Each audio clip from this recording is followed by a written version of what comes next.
This game, The Last of Us Part 2, is genuinely one of the most depressing games I have ever played. And that's not even by a long shot. Like, I've played some sad games. I've played some games with some high, some low moments, but this is one of the most depressing just pieces of media that I've ever experienced. Is it better than the first game? No, absolutely not. The first game, I would say, is better, but this is a flawed masterpiece. It's got problems narratively, gameplay-wise. I can see the criticisms. I've just watched another video by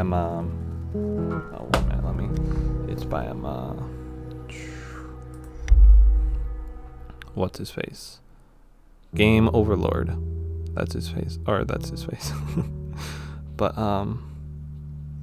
not actually done with it, because I just ran credits on the game, and I wanted to talk about it because, oh my gosh, this game, it hit me.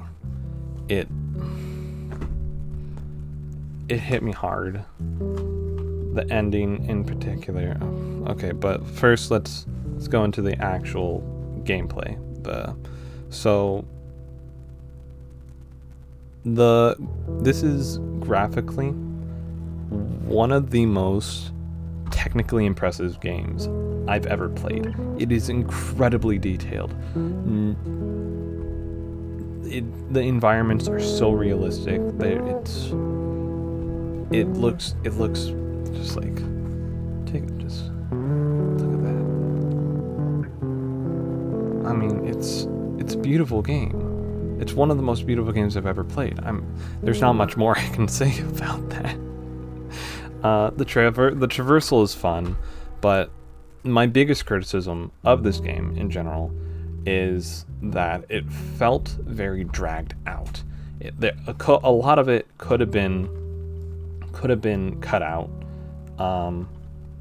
and because it just kind of felt like fodder, you know.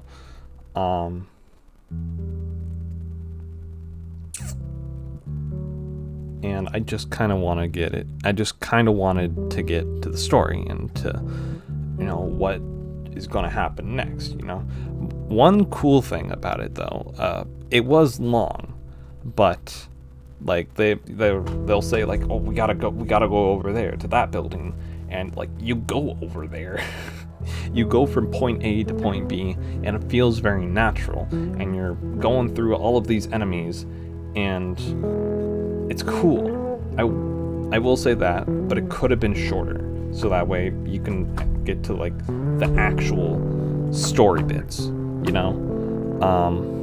The gameplay and the survival elements are good, but of course, like that is not the main focus of the Last of Us series. That is, of course, the story.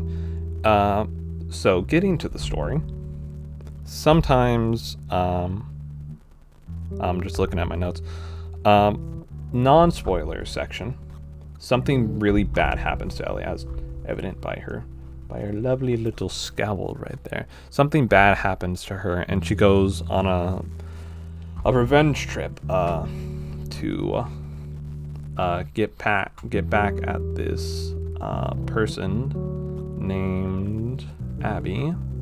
And if the model viewer will come up, there she is. That's Abby. She did something bad to Ellie. I'm not gonna say what, but if you know the spoiler, you probably know what. And the whole story is basically her on this revenge trip.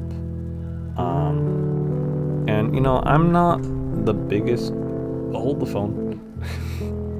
I'm not the biggest fan of revenge stories. And Ellie just isn't as interesting as a main character like Joel is. Joel, the first game, it had Joel, he loses his daughter and he suddenly becomes just cut off from the world. He cuts himself off from everything. He becomes a hardened badass, essentially, but not really a badass, a hardened old man, to say the least. And then he meets this little girl named Ellie, and she ends up bringing the best out of him and bringing him out of that shell, and she shows him what it's like to be loved, to love someone, and he goes through that lesson, and it's a much more compelling story than Ellie's revenge plot. So the first half of the game, you play as Ellie, of course. Then the second half, this caught me way off guard, but you play as Abby.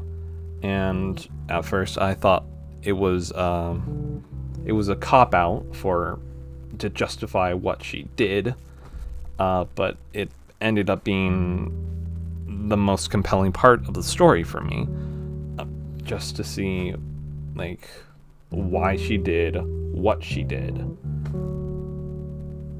without going into any spoilers. I'll be talking about spoilers in a little bit though. But I thought it was that switch was just a justification to humanize her, but yeah, of course it ended up being more compelling. Overall, story was good. It was good, but I much prefer the second game, or not the second game, the first game. Okay, so now that we got the spoiler or the non-spoilers out of the way, talk about spoilers. So if you haven't played this game, if you haven't played the first game, go play these games, or watch a playthrough. It doesn't really matter. So the bad thing that happens to Ellie is that Joel dies. And I knew that spoiler going in, unfortunately. But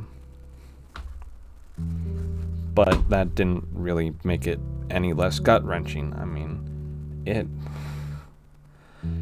Ellie's reaction to that was just heartbreaking, and it was I'm not the most squeamish when it comes to violence in movies and games and TV, but this game, just in general, I had to look away for some things, but in general,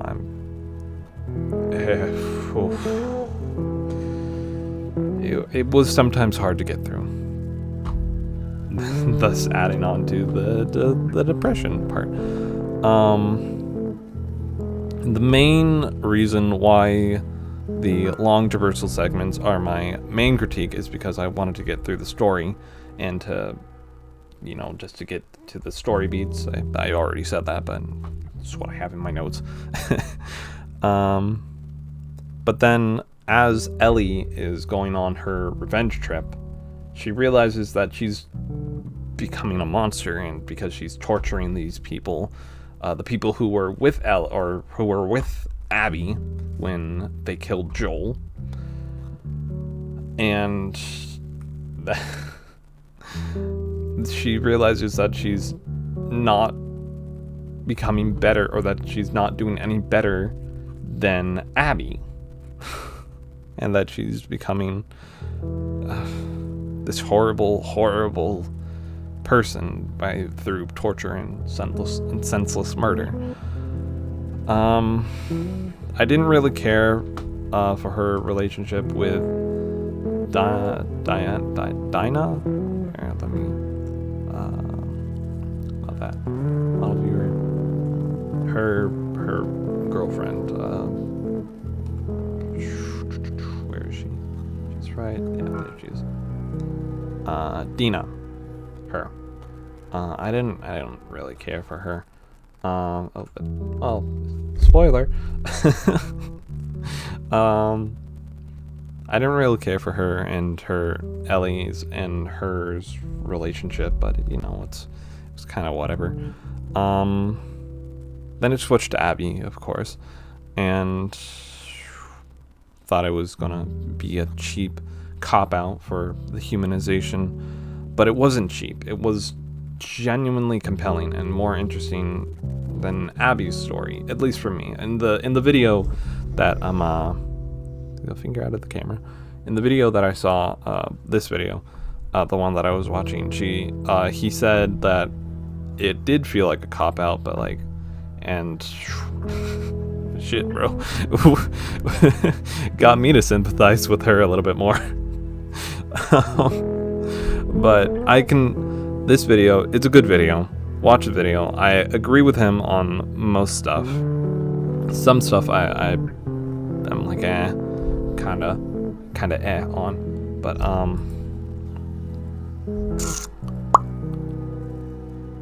it wasn't cheap. It was genuinely compelling, at least for me, but I can see the criticism that it felt like a cop out. I'll leave it at that. But it turned out that she's no different than Ellie. She's on her own revenge trip, and it turns out that it was just that this whole story is just a cycle of violence, a cycle of hatred. Joel killed her dad. He was a surgeon that was going to perform the operation on Ellie to make the vaccine that was going to save everybody from the infection. But Joel, being Joel, killed everybody and saved Ellie from dying, from being used for the vaccine. And the main surgeon that was going to do that was going to make the vaccine was her dad. So she goes on the revenge trip of killing Joel. And then once he dies, Ellie goes on the revenge trip to kill Abby. And then on the way, she kills her friends. And it's a cycle of hatred. We've seen it before in stuff like Fullmetal Alchemist, where the alchemists from Amestria kill the Ishvalans. They kill Scar's brother. Scar goes on a revenge trip to kill the Amestrian alchemists, and in the process, he kills Winry's parents. Winry had every right to kill Scar when she was able to. She had the gun pointed at him. She could have done it, but she didn't, thus breaking the cycle of hatred. Same difference in... Oh yeah, by the way, I wanted to show these guys off. I've got the Blu-rays. But in the same breath, kind of the same thing that happens here.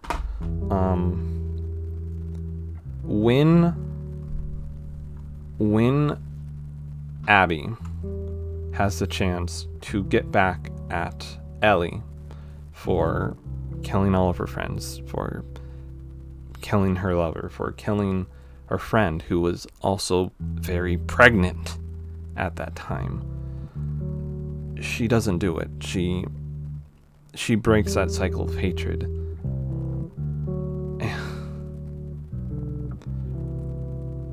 And for some people it felt like a cop out. For me, it was very compelling, and it was very...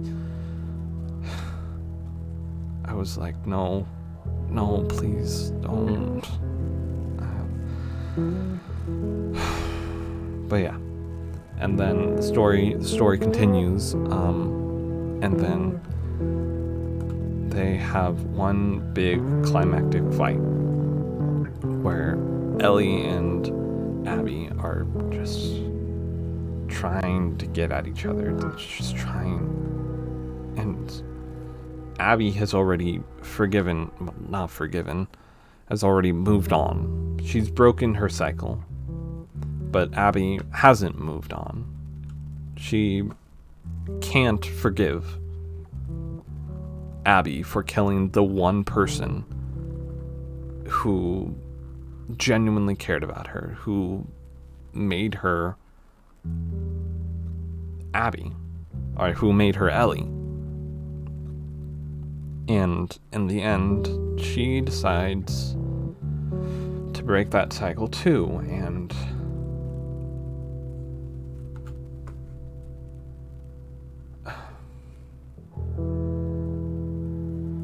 it was, she was drowning Abby, and I felt hopeless in that during that scene. And when she decided to not kill Abby, this game it's a flawed masterpiece. It's got beautiful moments, but not everything in this game makes sense. Like, it jumps back to a lot of, it utilizes a lot of flashbacks, that's the word, flashbacks, to tell the story, to give backstory for Ellie and Abby. And I'm wondering if they're going to tell the story chronologically in the TV show, but yeah. Or in the upcoming season that's coming up in a few weeks, and that's kind of the main reason why I played this game. Hold the camera still. But yeah, is it perfect? No, not at all. Is it a great game? Yes. Okay, that's gonna be it for me. I'll see you guys later. Alright. Bye. Goodbye.